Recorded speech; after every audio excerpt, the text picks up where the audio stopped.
What's going on, guys? Thursday, 12 o'clock. You know what we're about to do here. And if you don't, I'm Marcin. I have done photography for the last 17, now 18 years. I always forget that we're in 2026. And I'm here every Thursday sharing the sort of what I call golden BBs, right? There's no one silver bullet to make photography business work.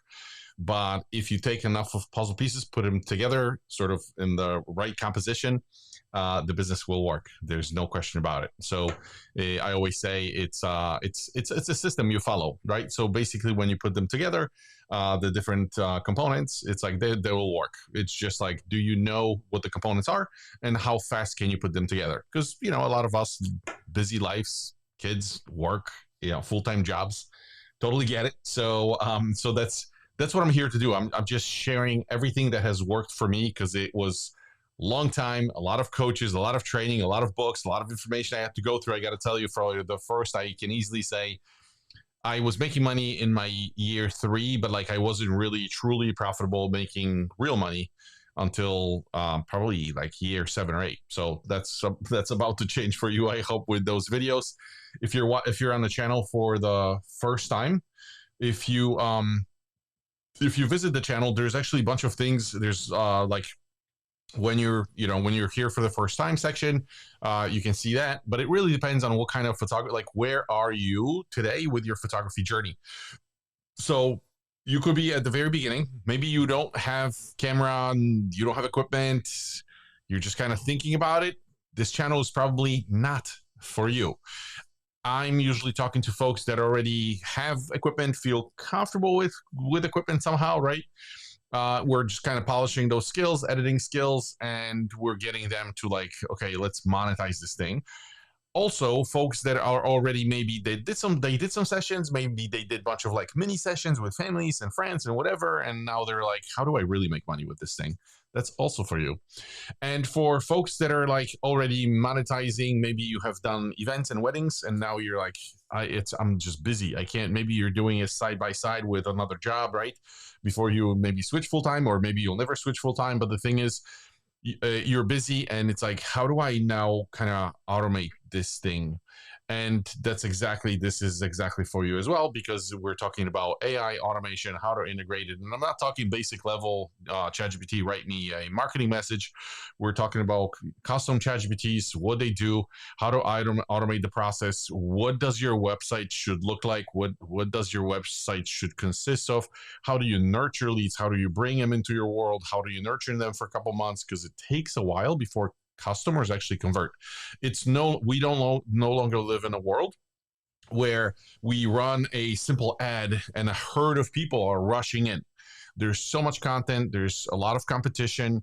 There's a lot of other photographers trying to do the same thing. Unfortunately, a lot of broke photographers trying to do the same thing. And that's exactly what I'm trying to change for you, because there's actually a way to do it right. You follow the model, the blueprint, and it works. And like I said, it's really the question of how much effort you want to put into it.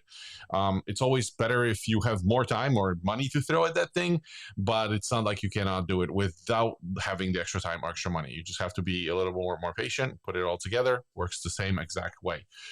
So today I wanted to actually, this one was sparked by a conversation by a photographer that reached out, and the question was about Facebook ads. And I'm like, well, I never really covered Facebook ads. And I thought I should probably split it up into like a 2-part video, because there's like a technical side of how you actually set one up, like go to Facebook and through Ads Manager, like what do I click? Where do I go? How do I put my creatives? When I say creatives, it's the either like image or video or whatever you're doing, whatever you're showing to other folks. So that's the technical aspect of it. But the other aspect, which is I think more important, is understanding how the ecosystem of ads actually work. Because a lot of us think like first time when I heard about Facebook ads, I'm like, oh, I probably need an image from a wedding or something, a quick message about me doing photography, and people will rush over. Not the case. You're actually going to burn through a lot of cash, a lot of money. You're going to end up very disappointed in the end. So there's actually, this is exactly what I'm talking about. When in terms of like oh, you have to understand the world, because it's not, a lot of people say, I've tried ads, they don't work, nobody reached out. It's not that the ads don't work, it's there are people spending $250,000 for ads monthly, on a monthly basis, right? Like businesses. So it's not like the advertising does not work, it's usually that you don't work. And I didn't mean to point a finger, but it's kind of not true. Meaning that what's the system? So today I wanted to focus on that. This way you understand, like, oh, okay, I get it. So I see how this should be sort of laid out. And then when you go out and create ads, like, it's pretty actually easy to go to Facebook, open the Facebook ad manager, and just add some things there, like campaigns and whatever. So my idea was, let's do a slide deck on why we're doing this, what is it supposed to be doing, and then next session I can dedicate another video to talk specifically about like how to do it, right? So so that's what we're going to talk about today. I always have a slide deck for you. It's nothing different today. By the way, before I move on with the slide deck, I wanted to tell you a lot of these episodes and in-depth episodes just opened up a new Skool community. I will be inviting 100 members. There's no paywall, no nothing, just testing a lot of content, putting together like a nice encapsulated like a class almost on how to do all of it, right? From like branding to automation to like what you should be doing with the business in terms of pricing, how to sell those higher prices. Because in the end, like you said, you want to make money. So this is the link, proimageacademy.com/Skool. If you hop in there, also, if you're maybe feeling lazy today, you can scan the QR code if you're watching live on YouTube on a big screen, and it'll get you to the Skool community. Sign up. Like I said, there's no paywall, nothing. It's totally free. And I have this whole thing about like there's going to be different levels rolled out gradually, from like the beginner to the somewhere in the middle to like more advanced. So it's kind of nice how it's laid out. It's kind of hands-on with me being present for you guys to answer any questions, because I got to tell you, information is cheap, right? Information, you can go to ChatGPT and ask questions and you'll get answers, but it's like understanding where you are in your journey and how we can apply one of the tools from the wall to like fix the problem, right? A lot of times I will remove the links, but I will also tell you about this thing, proimageacademy.com/start.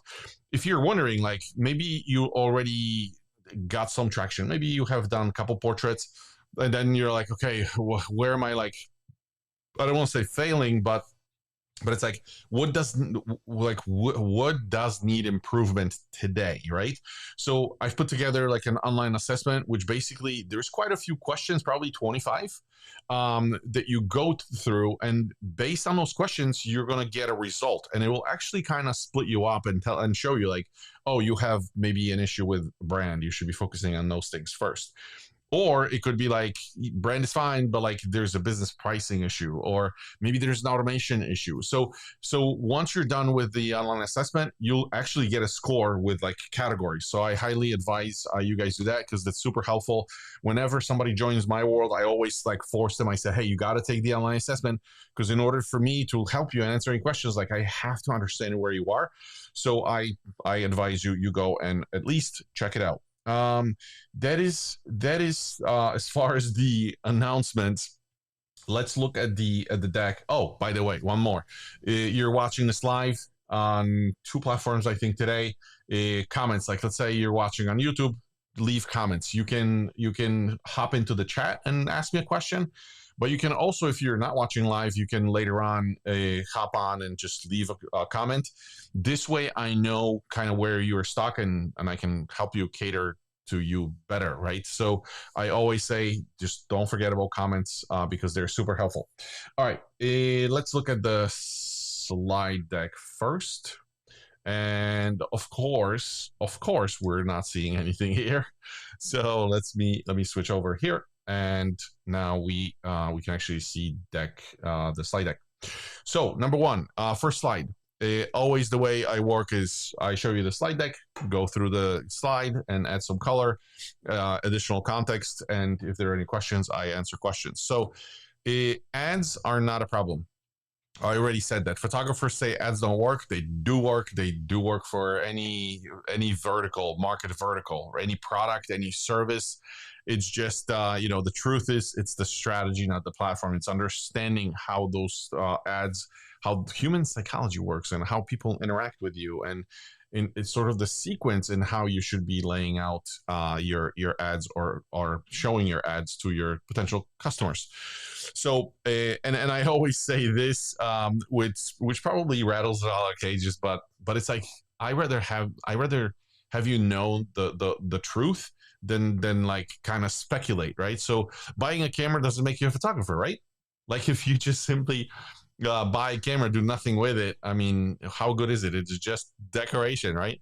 Running ads doesn't make you a marketer neither. So learning the skill does, right? Same thing with camera. Like you actually have to put in the time to learn the skill, and that's why I'm here, and that's why you are here, because that's really what it is. Like you have to understand, it's not like you're gonna go out to Ads Manager, pop something random in there, and expect results. That would be too easy. If that was possible, everybody would be doing it. Like so there's something behind it that you probably are not aware of, and this is exactly what we're talking about today. So that's slide number one. Slide number two, ads are investment, not an expense. So it's not uncommon. You may not know, but like when I talk to photographers, by the way, there's a new series of interviews on the channel. You can check them out. Very helpful because these guys share everything about their businesses, right? And it's like different genres, from babies to models to weddings to corporate to whatever. But when I talk to those photographers, some of them do run ads, some of them run Google ads, but it's not uncommon for somebody to run $1,000 worth of ads a month, right? And for some of you, it may be like, holy crap! Let me add, it's not uncommon for somebody to run $3,000 worth of ads a month. It's like, whoa, that seems high, and we can keep going. The number will keep climbing, but the thing is, the way it works, it's like, think about it this way: if you paid, if you gave me $1,000 and I brought you $5,000 in business, would you be okay with that? Right? Same thing with like 3K. You give me 3K and I bring back 10K worth of business. Would you be okay with that? It's almost like think about it like it's almost commission based business, right? And Facebook works exactly this way. So Facebook understands that, like, remember, Facebook is in place, and any platform for that matter, but like they're in place to serve both customers, right? They have to cater to the ones that are consuming, watching content, and also to you because you're the business owner paying. Like you're paying with the consumers pay with their time. They just scroll. You as a business owner pay with money so that your content is being shown to the right people. So that's a great news, right? Because you know that if you put the right content behind your ads, it will be shown to the right customer. Like Facebook, I don't know if you guys know, but the last number I heard, I think it was 52,000 markers for an individual. 52,000 individual values they can assign to you as an individual. I can't name that many things for myself. So like they know who to show your stuff to.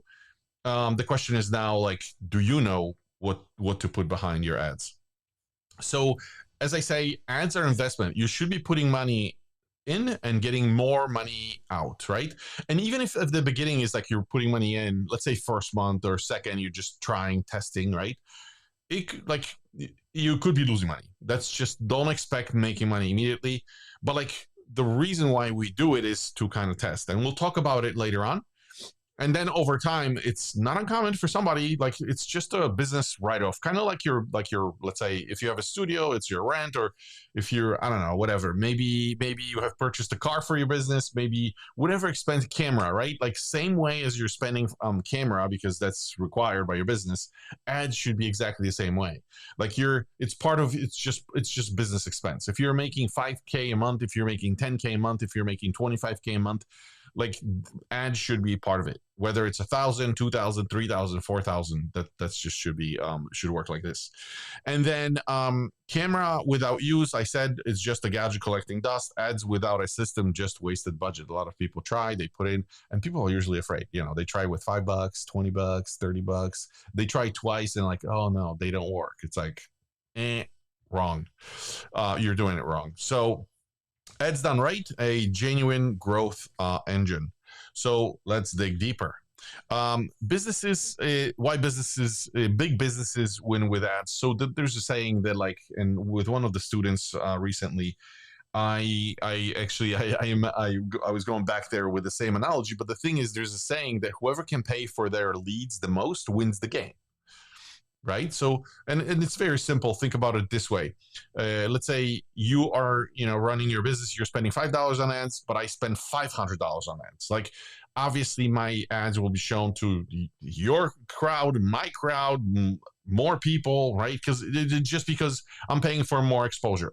So like, you almost stand no chance of somebody, out there like shopping for photography businesses to like immediately be shown in front of their face, because there's another photographer that's bigger name or bigger company or whatever already outpacing you in terms of the amount of dollars they can spend. So this is, somebody hears it's like, oh my God. So like, is this why it's not working? No, not really. You can actually take a little longer. Like I said, just be a little more patient. And the way I always tell folks to think about it is that out of 100% of the people that are looking today, right? Like just think about the crowd of people, right? A couple hundred, probably not 100, but like there's probably a good chunk of people, I don't know the numbers, but 100% of those people that are looking for a photographer today, and this whatever, regardless on genre, right? Only 3 to 5% of the people are willing to actually buy today. And it's today because they're either have to because it's this weekend, or they have to less call, or they have to because they just got money and they're like, okay, we got to book this because this money will go away, and like, so we got to make sure that it's booked, like for a wedding or something, right? So like 3 to 5% of people, and it's not only that, it's not only a money sort of objection. A lot of times it's people are busy. Sometimes they tend to the computer to like, hey, I'm just gonna look and book the photographer. Sometimes they get a phone call, a message, somebody, a kid comes up or whatever. Like, people are distracted all the time. So we're showing those ads, and like, we want to make sure that like, if they have seen our content, that they come back in case they did get interrupted or something. So it's something very important to remember. We're not after the 3 to 5% of people that are buying today. Our game, as somebody that has a small business, that has a small photography business, that wants to be in front of clients, is to play a longer game. And there's actually a system behind it. But like I said, we're after the 97% of the customers, not the one that's ready to buy right now, because we're going to be, somebody will outbid our ads, but we're after the 97. And we can wait a week, we can wait 2 weeks, we can wait 3 months, sometimes we can sometimes wait 6 months, right? As long as the leads are falling into that little sales funnel, or some call it pipeline, like, they will eventually get to buy. It's not like you're just showing stuff and you're expecting them to buy today. You're showing them stuff today, and you're showing them stuff tomorrow, and you're showing them stuff next week, so that you're sort of on top of their mind. You combine the photography with your face, like I do with mine, and then eventually you get to work with the individuals, because they see you. They see that you're consistent, that you're reliable, that you're always available. And that's exactly how it works. So big brands, huge budgets, broad reach can afford to wait, because they don't have to make money today. They can make money next year, right? As long as they can make money. And for us, for the rest of the folks, we have to make sure that we're staying in the game long enough so that customer flow, we can direct a customer flow towards our business. Small businesses must play smaller, target the right 3 to 5, not just anyone. So let's move on to the next slide. Content comes before ads. So I'm gonna actually pause. Like, let's hit a button on ads for a second, and I'll tell you, like, imagine if we did an experiment, right? Like for the person that's watching right now, if I said, okay, like there's one way to find out. Let's say I wanted to find out your either favorite food or your favorite color, something random, right? Something that resonates with you, or where, like, let's say I'm trying to guess what state you were born in, or like a random thing. I can do it the two ways. I can run my ads, each ad focusing on a specific color, and then just kind of see like which one you're going to interact with, right? So each ad would have, let's say there's 10 colors. Your color is one of them. And I would say, if this is your favorite color, click on the message, right? So that's one way to do it. But in order for me to do that, I have to send 10 different ads, pay for 10 different ads for you to click on one of them. So it's like 1 to 10 chance, right? I don't want to do that because that costs me money, and I don't want to blow money on something that doesn't generate me money, right? So there's different ways of doing it, and one of them is content. I always tell my folks, like, because they say like, why do I have to post 3 times a week? Like, what's the logic behind it? Well, first of all, you have to stay in front of your customer, because there's part in your brain that tells them that's responsible for recognition, for recognizing something that's like familiar. So I was on a call with one of my students, and I said, hey, it's like going on a walk, right? You go on a walk every day for 30 days.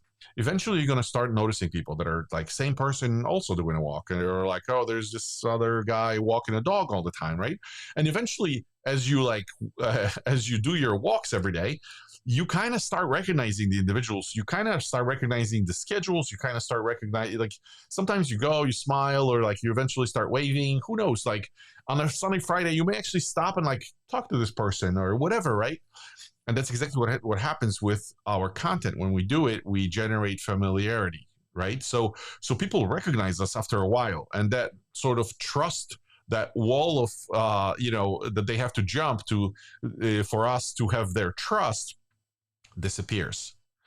So that's exactly why we have to do it. And the same thing with ads. Like, if I go with content instead of running ads to find the color, right, your favorite color, I can just do content around the different colors, right, and just see which one you resonate with, right? I can just look at my content and say, oh, Steve or Kathy or whoever, like, oh, she clicked on that color.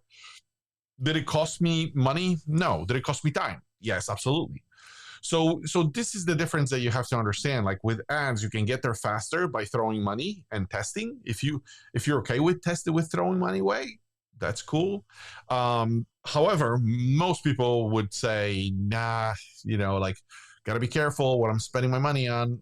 Totally get it. And in which case I say, test with content first, see what people resonate with, see what they like. This is not about one individual. This is about seeing a pattern, right? So maybe you do content for 1 month, then you go back. People very often say like, oh, look at your analytics. Like that used to just, I don't know. I hate that word. Like, because the thing is, it sounds like math, and I'm not a fan of, I always hated math. But the thing is, analytics is basically going back and looking at trends, right? So trend is basically looking at the content and like, oh, this piece of content had 100 views, but this one had 236 views, and this piece of content had 1.7 thousand views. And you're like, oh, okay. So maybe whatever is in that content that I created, maybe I can use this as an example and create 4 ads and then pay for them. More of a chance of people interacting with that rather than the ad you would create. Better than the ad you would create with like the first piece of content that only got 100 views, right? Hopefully you follow. And the slide says content comes content comes before ads. Can you guys hear my dog? If you can, I apologize. But the content comes before ads. Organic content is your signal detector, right? It shows what resonates before you spend $1. So test with content first, then focus on ads and push only what works. Stories build emotional connection and trust over time. So this is in terms of like content. What kind of content should I be creating to test? You can create stories. remember, stories go only to those that are following you. So there's, it's something to remember, because it's like it's just within circle of friends, right? Reels test visual hooks and reach new audiences organically. Now we're kind of getting technical with hooks, but it's basically that first line that you say to get somebody's attention. So, you guys probably seen pain medication commercials where they're like, "Do you deal with a headache or back pain or whatever it is?" That's exactly what we're doing with hooks, but not to steer muddy waters right now. Reels is the other way of doing it, right? And reels are being shown to not only your friends but also outsiders, which is something you guys need to know. And then images reveal which reveal which visuals stop the scroll and spark interest. And you can also do content, because you are also putting content like a line, paragraph, short paragraph. I've seen ads running multiple paragraphs, right? So it's important to test to see, like, oh, people usually respond when I share a story about a bride, or when I share a story about my family, and then I talk about family photography, right? So it's easier to do it this way. What gets engagement organically, what you amplify is what you amplify with paid ads. And the same thing, I think I'm jumping forward. Let me just look at the next slide. But you get it so far. You're just sharing. And ads start as a testing tool. So even later on, when you start running ads, don't run 10 ads at the same time. I always say focus on like 3 or maybe 5. They don't have to be super expensive ads. You're basically running those ads to get signal for like what's working, this is not working, and over time you're going to be looking at your historic data and getting rid of what's not working and just leaving those that are working, and then doubling down on the ones that are working, and also adding more sort of new content to test what else may be working, right? So this may be too complicated at this time, so maybe it's something I have to do in like the part of the technical setup. But I hope it makes sense logically. Like you test with a small subset, and you run it, and then you just eliminate what's not working, leave what's working, and then add more sort of trial clips to see like which ones stick. Eventually, over time, you're going to build up like a good set of, let's say, 5 clips that work all the time, right? That bring you the most traffic, and this way you test at a lower scale, and you can spend money later to like now really blow it up. So launch 3 small ads. I'm not showing you the slides. How unfair! All right, so first launch 3 small ads. Keep winners, and then scale. Measure performance. I already have talked about this. And then start small, let the data decide, scale only what's already winning. Stop guessing, stop trying to. A lot of times, I gotta tell you, there's, let's try not to use names, but like, I'm in Florida, I'm in a beach town, right, on East Coast, and there's this poor guy running real estate agent, running his ads, and it's literally his face, his phone number, his website, I guess, and it's a static image. And he wants me to reach out to him and do business with him, right? So that's one guy. And then there's another girl that's running ads, and it's not a static image, it's usually a video, and she usually answers some sort of a question about real estate, like anything that I would ask as a client, somebody shopping for a house. It's like over time I see his static ad with his face and his phone number versus I see her all the time helping me with different things. Like, which person do you think you would go to? Right? So that's exactly what we're doing here. And then we introduce something called retargeting. Folks usually get lost here, so try to bear with me. But what retargeting is, it's essentially, in the simplest form, it's basically me showing you something, and then going like in the second round, I can kind of measure, see, like, did you interact with my content? Did you like it? Did you watch it? Did you visit the website? So retargeting is basically when you go back and then you go and like, oh, okay, so looks like this person was interested. Maybe they got, interrupted. Maybe it's not a time to, to buy right now, but like looks like they were definitely interested. I'm gonna send him another ad, another peaceful element, right? And then with time, this is how we kind of convert clients, right? So retargeting, when you look at this slide here, is basically retargeting changes everything. Who you are reaching, and this is like a person that watched your video content, a person that visited your website, a person that opened a message like your email in your email campaigns, person that engaged with your posts. So like see how many like interaction points we have here, and I know a lot of folks are like are not technical. They don't know about things like tracking folks via like Google Analytics, or like a lot of photographers don't even know like anything about pixels or platforms or automation, right? Or how AI can do this work for them. But very simply, what I wanted to show you here is this person user. It's again just for explaining retargeting. Goes to your website.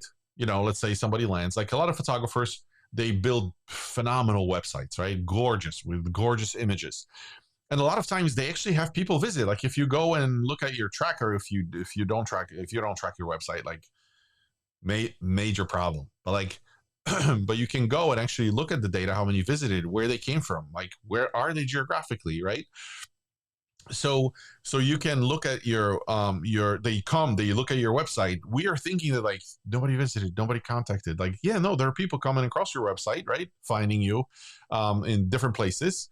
And then it's like they leave the site and silence, like crickets. Sometimes they end up with another photographer because somebody was doing content, so they just switched over. It's that easy. So we have to make sure that when we do retargeting, when they leave the website, we know that they visited.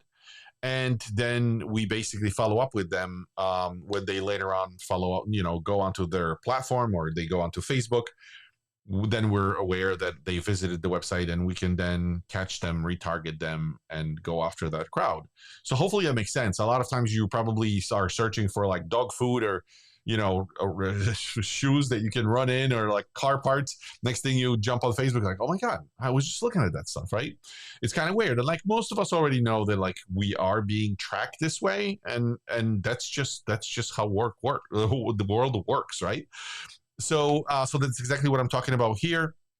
And because they were already on your website, because they are already interested, when you hit them back with another one, maybe more value, maybe call to action, maybe here's my number, maybe whatever, like it almost serves like a reminder, like, oh yeah, I was on this website, I gotta go and book. So this is exactly how retargeting works. And warm audiences convert as a fraction of the cost of cold traffic. So Facebook, because there's so many people competing for like everybody, makes ads more expensive for like when you're running it for the first time, but makes it less expensive if you're targeting the right person. Remember, Facebook is trying not to show garbage to like just random people, right? Because nobody would come to the platform. They want to show only to the people that are like interested. Like if I'm interested in buying, I don't know, we're heading out to Formula One race, and a lot of stuff I consume right now is around Formula One race in Miami. I don't want to go on there and see reruns from Winter Olympics. Like, I'm not interested in that. I want to see more Miami stuff, right? So that's exactly what Facebook is doing, and that's why they make it super expensive. Like they'll show it to anybody, but you gotta pay arm and a leg. Instead, when you do this retargeting thing, they're like, oh, he ran ads, somebody visited the website. Like Facebook is tracking this information. And when they come back and watch it, they make it now fraction of the cost, because it's like, oh no, this person is interested in this guy because they already visited the website. It's not the first time they were looking at his content. So you see how they're like making this game actually better for you, because it's like if somebody's coming back and rewatching your stuff, like you're already probably winning, right? So that's really retargeting in a nutshell. I hope it makes sense. If it didn't, leave a comment either in the chat or comment under the video, and I'll clarify it. But the next one here is Messenger's early stage gold. Reveal objections, real conversations. So before I get into the slide, here's the deal. A lot of times when we run ads, the very, very common mistake people make is they run an ad and they put a link to like a shopping page immediately, to like a, to hoping for conversion, meaning hoping for a sale. So they run an ad, it's a link to a page, and like on the page, they already like, okay, let's hope this works. And a lot of times, clients have questions, especially when they spend a lot of money. So you just basically want to make sure that it's not like you're just hoping. You're putting an ad, maybe retargeting ad, and like, okay, here's a link. They go and then they disappear. And it's like, whoa, what happened, right? So a lot of times, especially for new products, new offers, new services, it's always better to put as little friction in front of client. Don't ask them to buy or purchase anything immediately. It's essentially like, hey, can we just have a conversation? Looks like you're interested. Like, would you like to talk about it, right? And one way to do it is through Messenger. So you can run ad that goes to your Messenger. You can have a conversation with them, and because you have a conversation, it's so nice because you can actually find out what the real problems are. So with this game, you just get better and better and better over time because you're hearing the same question over and over and over. After a while, let's say you have 100 conversations with 100 different clients, even though they didn't buy from you, like you can imagine, you're so much like in such a better position, better equipped, because the 101 person hops on, you have all the answers ready. Like it's almost, that game is almost unfair, right? And then you have to be careful because if you get too many people hopping onto your Messenger, which happens to be the case also, then you have to start applying friction. And there's actually methods that you can apply more and more friction, but you have to start at the level where you're just making super easy for somebody to like reach out to you. People buy from people. People don't. I always tell, I know we're so like proud and our companies are the babies and the company is the most important thing and the logo is the whatever and the website, like I get it, but like in the end, if you imagine you're like lending, let's say you're shopping for I don't know, you're trying to improve your lawn in front of your house, right? And it's like somebody gives you a link, you land on this website with this colonial house and grass in front of the house, and it just says, yeah, we're company, blah, blah, blah. This is, you have somebody in the neighborhood, like you see this guy all the time, right? On your walks, daily walks. And one of those times he mentions like, yeah, no, I run the company. We have like, we're serve local area and we do the same thing. Same service, same price. Who do you buy from? Obviously the guy that, he's already there. He's already answering your questions. He's already like, providing the comfort. Like, hey, don't worry about it. No, we just come, we look at it, we give you the estimate. There's nothing. You just, well, don't worry about it. Like, you don't even have to be home, right? This is like they just landed on the website and like, buy from us. It's $900. Like, screw this. That's why it's so difficult. So I always say, try to remove as much friction as possible. Sorry, guys, I'm a little congested. Reveal objections. So when they hop into the Messenger, you can reveal objections. Real conversations surface the exact hesitations holding buyers back. And then shape messaging, their words become your ad copy, headlines, and hooks because you know what the issues are already or what they're interested in exactly. And improve next ads. Each conversation makes your next campaign smarter. So leverage Messenger as one of your tools. Don't send cold traffic to buy pages. I already said that. Oh, I didn't show you the slide. Guys, come on. Somebody yell at me, even in the comments. But not sure if you saw this. So we've talked about this, and then Messenger early stage, reveal objections, shape messaging, improve next ads. And then don't send cold traffic to buy pages. People don't purchase on first contact. They need a journey, not a shortcut. There's actually numbers behind it, 1147, 11 interactions, 7 hours of watch time, 4 platforms. Like there's psychology behind it. There's studies behind it from both Google, YouTube. Like they know how long it takes you to do it. So I said Messenger chat, inquiry form, collect information, provide help. And eventually this is so much easier for the client and for you to see if this is a good match. Sometimes you have a client and like sometimes they book, you have no idea who they are. Like Do you really want to work with them? I mean, yeah, if the, if the money is a thing, like, okay, you kind of have to, but over time, in long term, like, you have to sort of see who you enjoy working with and who really likes paying for your services, and it's the best way to do it to stay in business for a long time. And then eventually lending offer, present, tailored proposal to whatever they need. Each step builds trust and removes friction before asking for the sale. So same thing with ads. Why am I talking about this? Is because it is a journey. Even through ads, it's not just one ad showing a phone number or website message. It's like you have to show your face. You have to be okay with talking to people. That's your business. You stand behind it. It's your reputation, and that's exactly what it is. Two paths forward. My thing basically here was to basically say this: learn ads correctly. So make sure you know what you're doing. Build a system, test smart, grow with confidence and real return on investment, or stop wasting money. That's also good news, right? Because you're not just throwing money hoping. So if you want to invest in the skill, cut the spend. You don't want to figure out how this stuff works. Don't worry about it. But just don't say the ads don't work. So it's very, very important. Protect your budget until you're ready. You can do it later. I understand everybody starts in, different spots, but like, ads are super, super powerful. You have to know how to do it. You have to know how to put people on the conveyor belt. It takes time before they hop from seeing you for the first time to actually spending thousands of dollars with you. So it's really important. Either path moves you forward. The only wrong move is staying stuck, doing the same thing, expecting different results.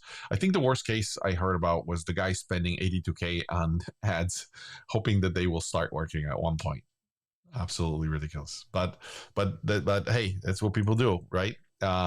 So hopefully this helped with the high level stuff. And like I said, I probably owe you like another episode, maybe more kind of technical, going through Ads Messenger. Maybe I can create like a fake account and show you guys how it kind of works. Um, and and that's really it. So so if you have any questions, remember you can leave them under the video, and I will flash the information again. School community, remember, no paywall, proimageacademy.com/school. That's exactly what I'm talking about in school community, and more. Again, there's 3 different levels depending on where you are in a journey. So I would like to invite you. And then QR code, you can scan it, and that's how you find me. Also, QR code, when you scan it, gives you access to my direct to my messenger. Remember, conversations? That's exactly what we're doing. So if you need help with your photography, if you need help with brand, like how do I develop this brand, what's the content strategy, how do I do it the right way, because a lot of people think content strategy is going to ChatGPT and just creating weird messages. Business is very important. Money, how do we get there? How do we form it? How do we structure it?